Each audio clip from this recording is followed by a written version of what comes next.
Padre nuestro, esta mañana vamos a abrir tu palabra. Señor, pedimos que nos uses como instrumentos de tu gracia, recipientes de tu Santo Espíritu y transmisores de la verdad que tú deseas compartirnos. Limpia nuestras vidas. Haz, Señor, que al finalizar este tema, nuestras vidas puedan ser diferentes, no por las palabras, sino por el poder de Jesús a través de su palabra. En su nombre santo lo pedimos todo. Amén. De entrada quisiera preguntar si hay alguna visita, algún amigo que no es miembro de la iglesia y nos acompaña en esta mañana. Y si es, levante la mano. Si hay alguna persona que no es miembro de la iglesia. Parece que todos son miembros o nos sentimos miembros. Si alguien no es bautizado y se siente miembro, enhorabuena, siéntase miembro. Quisiera abrir nuestra reflexión con algo que a veces nos pasa a todos nosotros. Yo no sé cuántos de nosotros alguna vez hemos ido para un examen de la vista. No levanten la mano. Yo puedo decir desde aquí quiénes han ido, porque me doy cuenta quiénes tienen lentes. Ahora, los que tienen lentes de contacto, pues nos engañan, porque ese es otro problema. A veces uno sabe si se usan lentes o no. Pero cuando uno va a un examen de la vista, allí hay un cuadrito, un chart, que le ponen a uno a leer letritas y números. Se llama el Channel Chart, que tiene uno que leer y empieza allí uno a mirar y le van diciendo, ahora lea esto, qué número hay allí, qué número hay de letra. Y eso puede ser una bendición o una frustración, porque ¿qué pasa? Al final el oftalmólogo va a venir y nos va a decir, mire, su visión no es 20/20, que es la visión perfecta, es 20/25, tenemos que darle lentes de aumento o lentes como estos bifocales, que antes tenía una raya bien grande y todo el mundo sabía que uno usaba lentes bifocales, ¿verdad? Hoy en día no se dan cuenta porque lo hacen sin la raya y los lentes bifocales es para leer lo que está muy pequeño de cerca y para en la distancia poder enfocar mejor. Y yo estoy seguro que muchos de nosotros nos sentimos frustrados cuando salimos de estas clínicas la primera vez que nos han dado lentes. No levanten la mano, pero yo estoy seguro que algunos de nosotros, la primera vez que nos recetaron lentes, nos vinieron memorias quizá no muy agradables.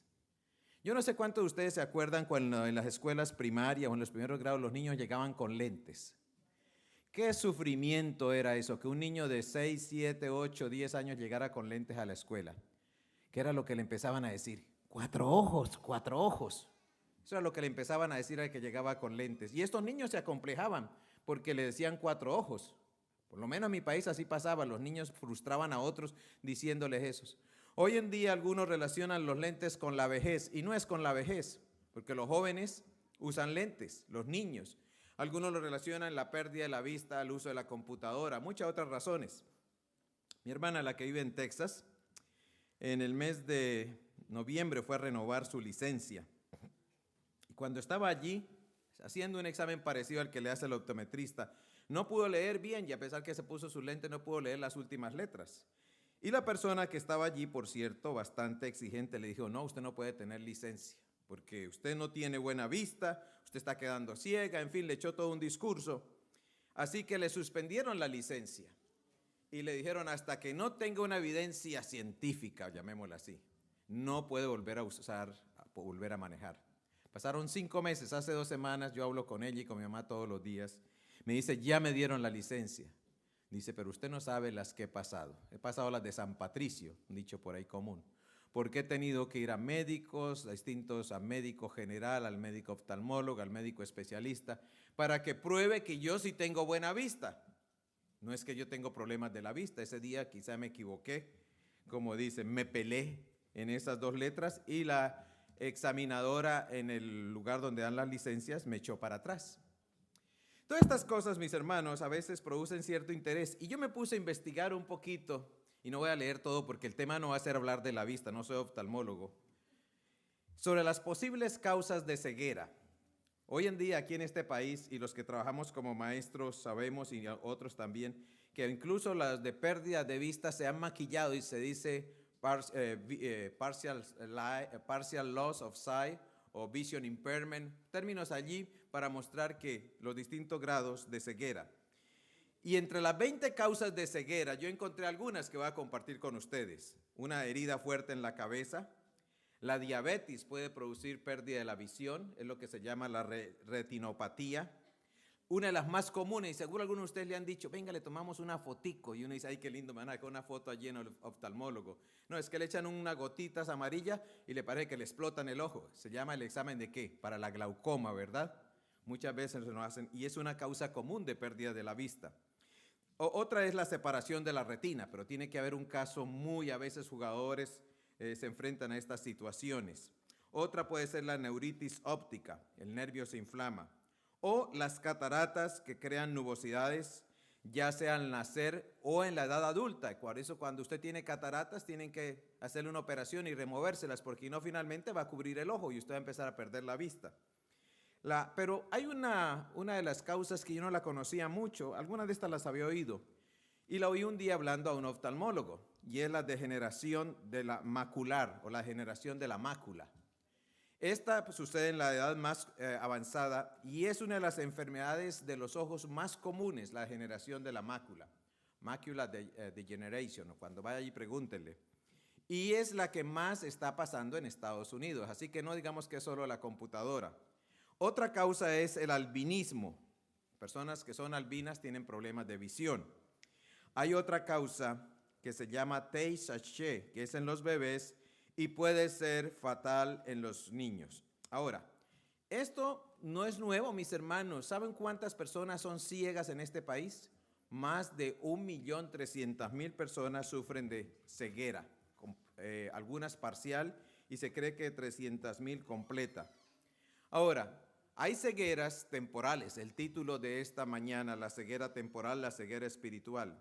La ceguera temporal es una limitación en los procesos cognitivos. Personas con esta condición no procesan información. Esa ceguera temporal tiene que ver con la parte del cerebro. Está la ceguera de flash, que esa es momentánea. ¿Cuánto les ha pasado a ustedes que están tomando una foto y el flash es muy intenso? Y cuando termina la foto uno queda como ciego, como que no puede ver, ¿verdad? Eso se llama la ceguera de flash, exponerse a la luz muy brillante. Hay una ceguera parcial, decía, la visión limitada. Sin embargo, hay una ceguera total, la que tiene las personas que nacen ciegos. Ahora, voy a mencionarles un poquito de los ciegos famosos. Quizá algunos de ustedes quieren saber. Yo creo que hay una que todos nosotros sabemos que fue una persona ciega y muy famosa. Fue una dama, Helen Keller, exactamente. Es interesante que en una ocasión le dijeron a Helen, queremos que escriba un artículo. Si usted tuviera vista, ¿qué haría? Y ella llegó y escribió en ese artículo, dijo, si yo tuviera vista tan solo por 3 días para ver, haría lo siguiente. Ella a los 19 meses perdió la vista. Si alguien les dijo que nació ciega completa, no, fue a los 19 meses de nacida que perdió la vista. Y ella dijo esa vez, si yo tuviera tan solo 3 días para ver, haría 3 cosas. Número 1, tendría la vista para ver a mis amigos. Qué interesante, ¿verdad? Nosotros tenemos la vista y no vemos a nuestros amigos. Segundo, tendría la vista para observar la naturaleza. Muchas veces no observamos la naturaleza y tenemos los ojos buenos todo el tiempo. Y tercero, si tuviera la vista también me disfrutaría viendo la ciudad de Nueva York con todas las cosas que pasan allí. Criterio muy personal. A mí no me gusta Nueva York y ojalá que no haya ningún neoyorquino aquí. Pero Nueva York o New York, como dicen, es la capital del mundo y a muchas personas les atrae todas las cosas que hay allí. Y Helen Keller decía, si yo tuviera vista haría 3 cosas. Vería a mis amigos, vería la naturaleza y vería la ciudad de Nueva York. Y al final de ese artículo ella dijo, use sus ojos hoy como si mañana quedara ciego. Qué interesante. Use sus ojos hoy como si mañana quedara ciego. Fanny Crosby fue otra ciega. Y Fanny le escribió una vez a su mamá, o le dijo una vez a su mamá, mamá, si tengo que escoger aún qué debo hacer en una nueva vida, escogería estar ciega para cuando yo resucite pueda ver el rostro de Jesús. Interesante. Ella no se sentía frustrada de estar ciega. Para mi sorpresa, encontré que Franklin Delano Roosevelt tuvo lo que llaman un vision impairment. En los últimos años él no veía bien. Fue un famoso presidente de Estados Unidos. También hay un ciego muy famoso que quizá no le damos toda la propaganda, aunque su obra permanece, se llama Louis Braille. Lo estoy diciendo en español. Y de ahí salió que el sistema Braille, gracias a él, los ciegos pueden leer y hay muchos libros. Dicho sea de paso, y no puedo evitarlo, la iglesia tiene una institución en Lincoln, Nebraska, donde trabaja con los ciegos y hacen campamento para los ciegos. Creo que hace muchos años por aquí tuvimos a uno de los dirigentes, el pastor Grayman, que era el director, no sé si él se jubiló, no sé qué se hizo. Pero Galileo Galilei también terminó ciego. Ahora, voy a mencionar algunos personajes que quizás no son tan conocidos para otros, voy a mencionar dos, pero quizá algún adulto en su época oyó hablar de esos ciegos. Ray Charles. ¿Quién es Ray Charles? Ray Charles, un artista de música que se hizo muy famoso, ¿verdad? Ya murió. Él fue, algunos le dicen, el rey de los blues, de los gospel music, del pop, del jazz. Es uno de los grandes artistas de todos los tiempos. Y algo interesante de Ray Charles es que él anduvo en bicicleta siendo ciego. Llegó a pilotear un avión, subió escaleras, no usó bastón ni perro acompañante siendo ciego. Hace unos meses atrás yo estaba volando de la Florida acá y pude ver a un ciego que allí subió con su perrito y lo pusieron al lado, ¿no? Porque no les pueden quitar, eso es un derecho. La ley o el acto de deshabilidades permite todas estas cosas, ¿verdad? Así que él perdió la vista a los 5 años, Ray Charles. Hay un artista que no sé si algunos conocen, yo me voy a dar cuenta si lo conocen o no, Andrea Bocelli, o Bocelli. Andrea Bocelli. Y no le va a hacer promoción, yo sé que viene por allá de Chicago, no lo voy a ir a ver, pero yo sé que viaja por todo el mundo. Ciego, ¿verdad? A los 12 años perdió la vista. Un hombre muy famoso para el cristianismo por la obra que hizo en África, David Livingstone, murió teniendo una ceguera parcial. Podríamos seguir hablando de los ciegos y de los problemas. Yo voy a mencionar a un joven, voy a cambiar su nombre por confidencialidad. Lo voy a llamar José. Es un joven que está estudiando, es un freshman en mi escuela, ciego completamente. Y lógicamente en nuestras escuelas públicas especialmente hay lo que llama Vision Itinerant, la persona que trata con los ciegos, con los sordos. Y hace 2 semanas recibimos un correo, todos los maestros, donde decía, este joven quiere vivir su vida independiente. No quiere ser llevado de la mano, quiere guiarse con su bastón, no quiere que el perro lo guíe. Él ya conoce suficientemente el edificio. Por favor, donde lo vean, salúdenlo. Y hace 2 días recibimos un correo donde decía, ahora por permiso de sus padres ya podemos hacer release del nombre, porque antes no se podía decir quién era. Entonces decía el correo, salúdenlo cuando lo vean. Y si alguna vez él se siente desorientado, ayúdenlo. Pero mientras tanto, déjenlo tranquilo, porque él quiere desarrollar. Y es interesante, mis hermanos, ustedes oyeron que dije algunas cositas, algo de los ciegos. Los ciegos desarrollan habilidades que muchas veces los que tenemos ojos no las desarrollamos. El sentido del tacto, el sentido de orientación. Y este joven, me decía la maestra en su correo, está listo para andar por cualquier lugar del edificio sin que tenga que ser controlado o llevado. Pero esta mañana, mis hermanos, yo no voy a seguir hablando de esos ciegos, yo quiero hablar de un ciego que está en la Biblia. Y quiero invitarles a abrir sus Biblias en el Evangelio según San Marcos. Fue la lectura bíblica, yo creo que ya a este punto muchos lo relacionan. Evangelio según San Marcos, capítulo 10, los versículos 46 al 50. Es interesante cuando uno mira la historia de los ciegos en el Nuevo Testamento y los que fueron sanados. Hay 3 instancias o 3 sanamientos de ciegos hechos por Jesús. No los voy a mencionar todos, o los voy a mencionar, no los vamos a estudiar todos. Uno de ellos se encuentra en San Juan 9:46. Jesús, después de escupir el barro, mandó a lavar en el estanque Siloé a este ciego. El otro relato es el de Marcos 8:22 a 36. También dice que Jesús escupió, puso sus manos en Betsaida, estaba este ciego en Betsaida, y él dice el relato bíblico que cuando lo empezó a sanar Jesús, él veía a los hombres como árboles que se movían. Son 2 de los incidentes, son 3 realmente sanamientos de ciegos. En los 2 primeros no se menciona ningún nombre, Se habla del lugar y los métodos parecieran ser similares. Jesús escupiendo o poniendo las manos y usando en uno de ellos lodo. Pero el caso que nos ocupa en esta mañana, el de San Marcos, hay también algunos elementos especiales en los evangelios.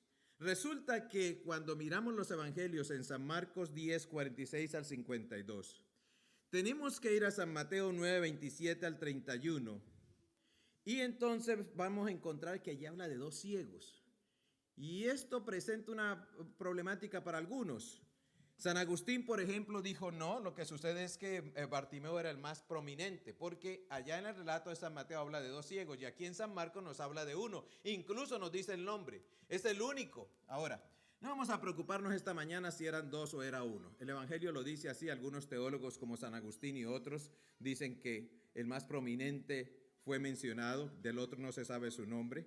También hay algunos detalles. Cuando miramos el relato de Bartimeo en San Lucas 18, 35 al 43, San Lucas dice que estaban llegando a Jericó. Y San Marcos dice que estaban saliendo. O sea que hay también una manera de analizar esta situación. Algunos teólogos dicen que posiblemente en un relato es que el ciego trató de conseguir a Jesús y finalmente en la salida volvió a encontrarlo. Pero ese no es el punto. De todas maneras, si era entrando o saliendo. Jericó dice que estaba a 5 millas al oeste del Jordán, 15 millas al noroeste de Jerusalén. ¿Qué es del nombre de Bartimeo? Es interesante también lo que se habla de Bartimeo. Se le llama Bartimeo, la palabra bar quiere decir hijo de Timeo. Algunos no están seguros, mis hermanos, si realmente da su nombre o fue un nombre dado, porque cuando se juntan las dos palabras, parece más bien un nombre griego. ¿Y cómo podría un judío tener un nombre griego? Levanta cuestiones. Parece más bien como un llamamiento que el escritor dice, se le llamaba Bartimeo o lo ubica de esa manera. Estoy dando algunos detalles que a veces usualmente no lo vemos cuando estudiamos la escritura, pero eso no le quita fuerza al evangelio ni a la lección. Notemos eso, mis hermanos, porque a veces nosotros nos enredamos en esos detallitos, que si era primo hermano, que si era el otro familiar. Eso no es lo fundamental cuando hacemos el análisis bíblico. La lección espiritual es lo que nosotros debemos concentrarnos. Es bueno que veamos esos elementos de los evangelios, porque cuando uno compara los evangelios, a veces hay una ligera discrepancia. Y de ahí se valen los enemigos de la palabra de Dios para decir, bueno, no están de acuerdo, entonces esto no es cierto. Esto quién sabe quién se lo inventó. Pero repito, mis hermanos, esos son detalles mínimos. Si los traemos aquí es para tratar de complementar y ampliar el cuadro en la exégesis. Ahora, vamos a ver un poquito el relato bíblico y vamos a leerlo de nuevo para que podamos encontrar la lección. Aquí en San Marcos 10, dice, entonces vienen a Jericó, y saliendo él de Jericó, hablando de Jesús y sus discípulos y una gran compañía, Bartimeo el ciego, hijo de Timeo, estaba sentado junto al camino, ¿qué? Mendigando. Mis hermanos, ser un mendigo, un pordiosero no era nada agradable, ni lo es hoy en día. Y si no, díganme ustedes, cuando ven allí en la Butterfield o en la Cermac, esas personas con los cartoncitos diciendo, no tengo nada, deme para comer, deme esto. ¿Qué es lo que normalmente nosotros hacemos por las situaciones que muchas veces pasan? Los ignoramos, porque están allí y son personas que a veces yo recuerdo hace muchos años, iba para la iglesia de Humboldt Park y ahí en la Sacramento salí y cuando abrí el carro y le di como $2 en monedas, este hombre me puso furioso y me los tiró de vuelta para adentro. Dijo, yo no quiero monedas, lo que quiero es dinero, quiero billetes, deme billetes.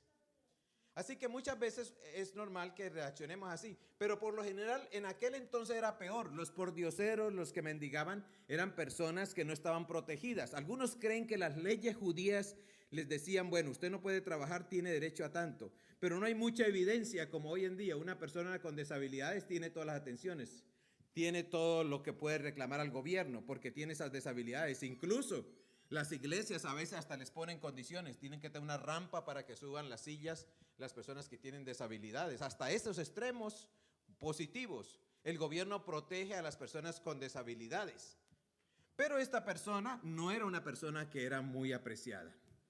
¿Cuántos años había pasado este ciego allí? No sabemos. Pero ese era su lugar donde todos los días estaban. Y hay algo más. Resulta que los ciegos y estas personas que eran pordioseros o mendigos, les hacían que prepararan una túnica, que era una túnica de piel de camello, para que aguantara el piso, para que les diera calor y para que se cubrieran. Era como el uniforme, podríamos decir. Era una costumbre entre los judíos que una persona que iba a mendigar debía tener esa túnica. También era ¿para qué? Para identificarlo y saber que era una persona que estaba mendigando. Así que él estaba allí. Y dice el versículo 47, oyendo que era Jesús el Nazareno, comenzó a dar voces y a decir, Jesús, hijo de David, ten misericordia de mí. Vamos a leerlo y luego hacemos el análisis. Muchos le reñían que callase, mas él daba mayores voces, hijo de David, ten misericordia de mí.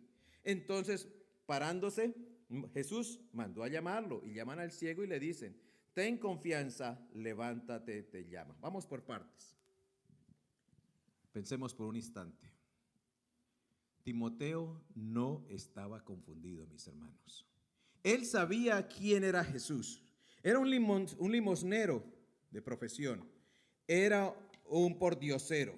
Pero él sabía quién era Jesús. ¿Cómo lo sabía? No tenemos evidencia bíblica. Pero cuando él dice Jesús, hijo de David, él lo estaba reconociendo. Muchos de los que iban oyendo los sermones de Jesús, viendo los milagros, no veían a Jesús como el hijo de David todavía. Estaban allí listos para acecharlo. Pero este pordiosero sí sabía.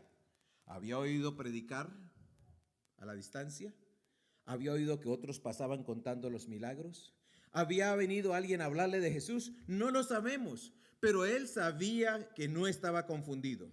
Y cuando él comienza a hablar, segundo paso, él sabía que iba a enfrentar oposición. Y mis hermanos, a veces cuando queremos hacer lo correcto no es fácil hacerlo. ¿Por qué? Porque se nos viene la oposición encima, ¿verdad? Porque la oposición de personas nos pueden disminuir los impulsos, el ánimo. No, él enfrentó la oposición. Y es interesante, yo estaba leyendo varias versiones, la versión moderna, Dios habla hoy, la Living Viviente traducida. Y es interesante cuando dice, muchos le reñían. Hay otras versiones que dice, algunos le mandaron a callar.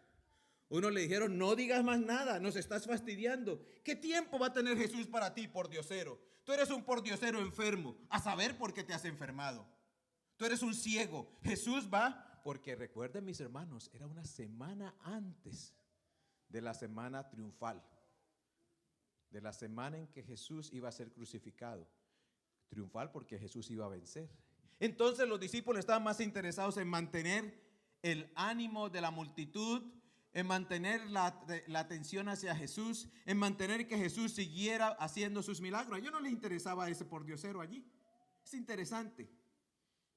Y entonces él no se aferró a lo que tenía. Cuando dice que oyendo que era Jesús, comenzó a dar voces. Y cuando le dicen, cállate, mira, tú no debes hablar. Estamos en un plan muy especial, vamos para la iglesia. Aquí no nos interesa lo que tú haces.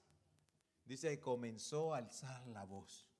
Y comenzó a gritar más, Señor Jesús, ten misericordia de mí. Mis amados hermanos, el grito del alma de una persona desesperada necesitando a Jesús. Cuando una persona necesita a Jesús, no escatima esfuerzos para llegar a Jesús. Cuando una persona sabe que Jesús necesita estar en su vida, no le va a importar lo que digan. Pero ¿saben una cosa? Versículo dice, ¿y Jesús qué? Se detuvo. Me gusta una versión. Aquí esta versión dice Jesús parándose. Pero hay una versión que decía, Jesús se detuvo y lo mandó a llamar. Qué hermoso que es el evangelio, mis hermanos.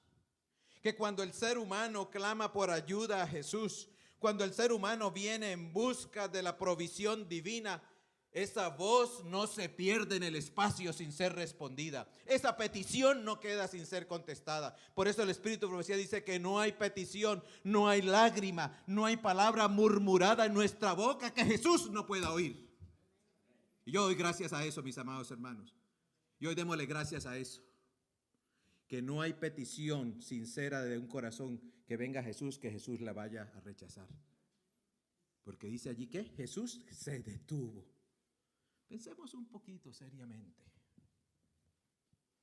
¿Podía haber Jesús pasado de largo? Sí. ¿Era necesario que Jesús se detuviera? Sí. había un alma sufriente, había una persona en una condición especial. ¿Qué lección podemos aprender de Jesús? Y no solo Jesús lo manda a llamar. Hay una versión que dice aquí, ten confianza. Levántate, Jesús te llama. Pero cuando Jesús lo manda a llamar, ¿a quién usó? A los mismos que le estaban impidiendo. Yo puedo ver cómo empujaban. Cúbralo, que no se le acerque a Jesús. Sigamos aquí, ese pordiosero que se queda ahí. Jesús dice, no, ahí no dice a quién. Vayan, tráigalo. Y ellos todos avergonzados. Una vez más se repite la historia. Oiga, Jesús te necesita, vete para allá. Jesús te está llamando. Y le dijeron, ten confianza, número 1. Segundo, levántate. Y tercero, ¿qué? Jesús te llama. 3 cosas fundamentales, 3 acciones. Tener confianza. Una persona que quiera venir a Jesús necesita tener la confianza y la seguridad que Dios le va a oír si va con un corazón arrepentido. Lo primero. Y lo segundo es que levantarse donde estaba caído, como en el milagro del paralítico, como en el milagro de la mujer del flujo de sangre. La acción es levantarse y venir, porque Jesús te llama. Ahora no era él el que llamaba a Jesús, era Jesús. El pedido de un corazón adolorido se convierte en la respuesta de un corazón sensible a ese pedido. Entonces dice el versículo siguiente, echando su capa, ¿qué hizo el ciego? Se levantó y vino a Jesús. Esa capa maloliente, esa capa llena de polvo, esa capa hecha de esa piel, pero que ya seguramente olía. Esa capa que muchos no se hubieran puesto, ninguno de nosotros. Si me presta su saco me lo pongo, pero ponerme esa capa quizá no. Porque esa capa representaba enfermedad, quizá representaba vicio. Esa capa representaba muchos años de abandono. Esa capa representaba años allí esperando. Una capa de camello oliendo a feo. Todo lo feo e inimaginable que podía ser esa capa, pero era lo más preciado ¿para quién? Para el ciego. Era su tesoro. Era lo más importante. Pero cuando Jesús nos llama, mis amigos y mis hermanos, tenemos que tirarlo todo. Y dice una versión que lo tiró lejos. Y se fue a donde Jesús.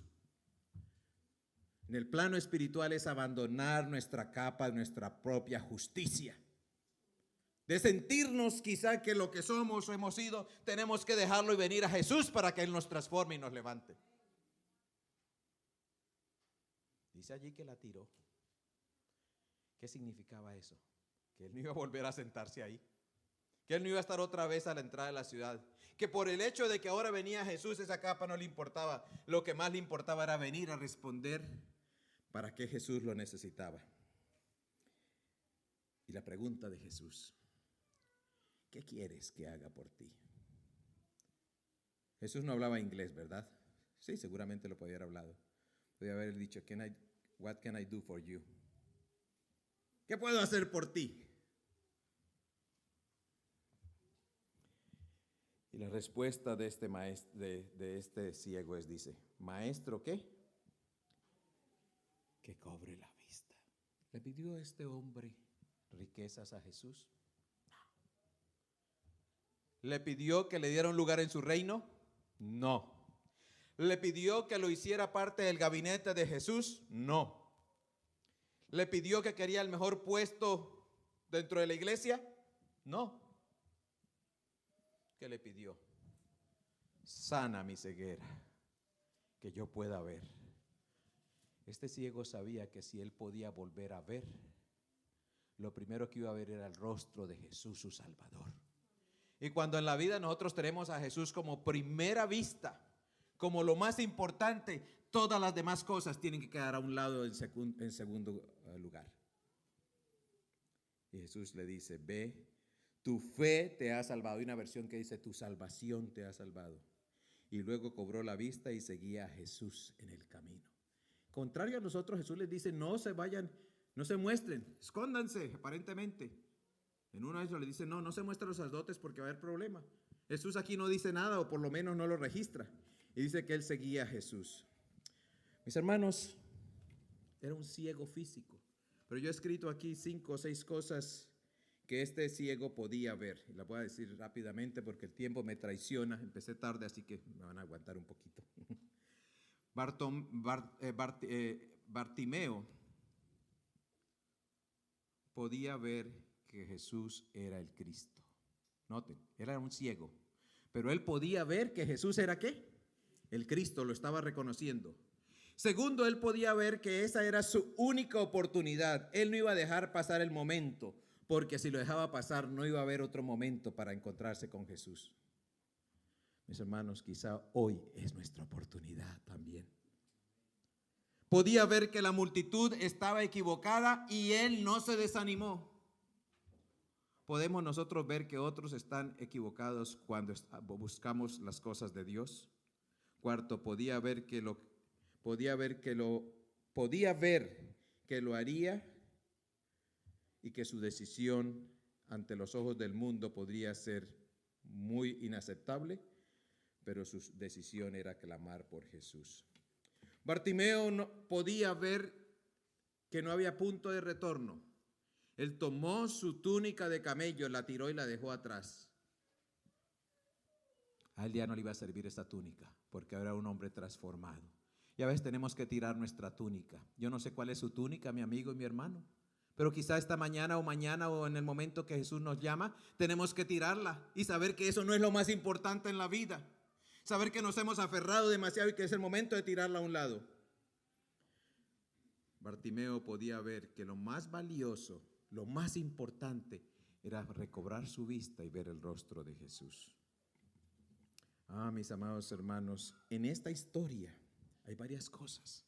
Está la ceguera de Bartimeo. Número 1, ceguera física.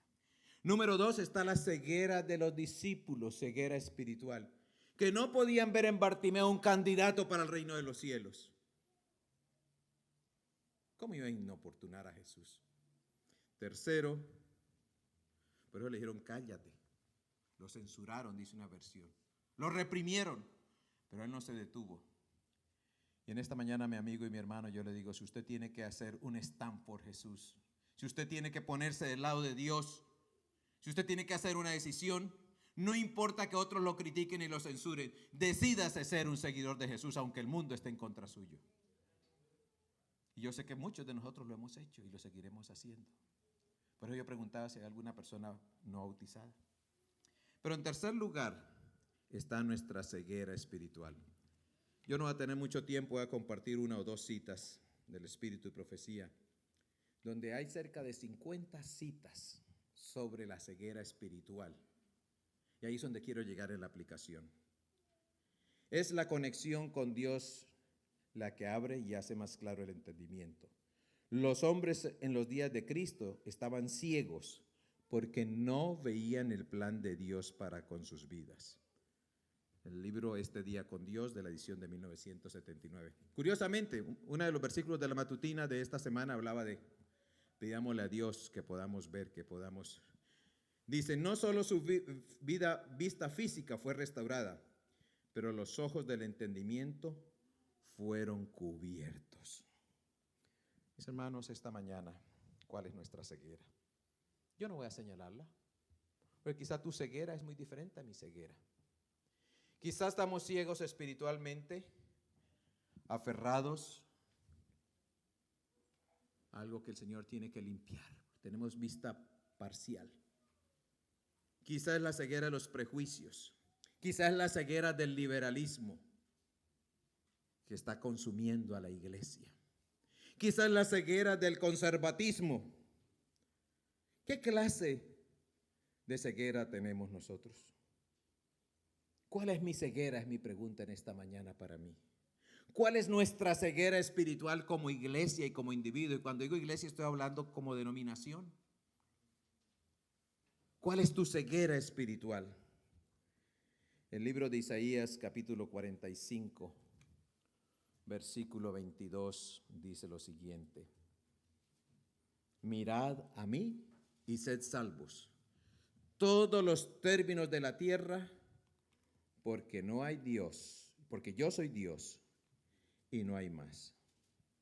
Quizá esta mañana, al terminar esta reflexión, tenemos que decir: Jesús, Hijo de David, ten misericordia de mí y de cada uno de nosotros. Quizá tenemos que decirle al Señor: abre mis ojos para que vea la hermosura de tu rostro, para que vea la hermosura de lo que significa ser un hijo de Dios. Mis amados hermanos adventistas que viven toda la vida con un negativismo permanente. ¿Usted los ve y cómo está? Bien. ¿Cómo le va? Bien. Amargados, tristes, negativos en todas las cosas. A todo le ven una sombra. Es porque no han contemplado las maravillas de lo que significa ser un cristiano gozoso. Hay muchos pensamientos. Dice aquí en el Ministerio de Curación, está la edición en inglés, un hombre que es espiritualmente ciego es llevado fácilmente por aquellos que buscan cada oportunidad para sacarlo de la verdad con teorías avanzadas y conjeturas acerca de Dios. Un hombre que está espiritualmente ciego se deja llevar fácilmente. Y mis hermanos, a veces pasa eso. Y entonces las personas no vuelven más a la iglesia. Yo no sé de nadie aquí, así que vengo esta mañana medio ciego en ese sentido, no sé de quién está y quién no está. Pero a veces yo voy a las iglesias y me dicen: ay, fulano de tal hace tan solo un mes estaba en una iglesia, no voy a mencionarla. Y una hermana al final del servicio vino a hablarme. Me dijo: quiero su presentación en PowerPoint. Yo generalmente las doy, pero dije: dígame, hermana, ¿cuál es la razón? No sabía si era para estudiarlo o para criticarme, pero de todas maneras le iba a dar.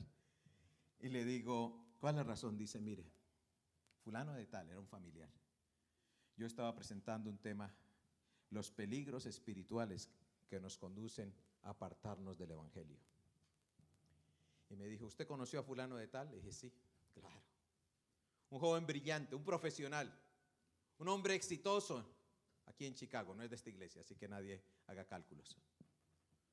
Me dijo: él hoy en día ataca a la iglesia, ataca el mensaje, ataca a las personas, que todos son unos apóstatas.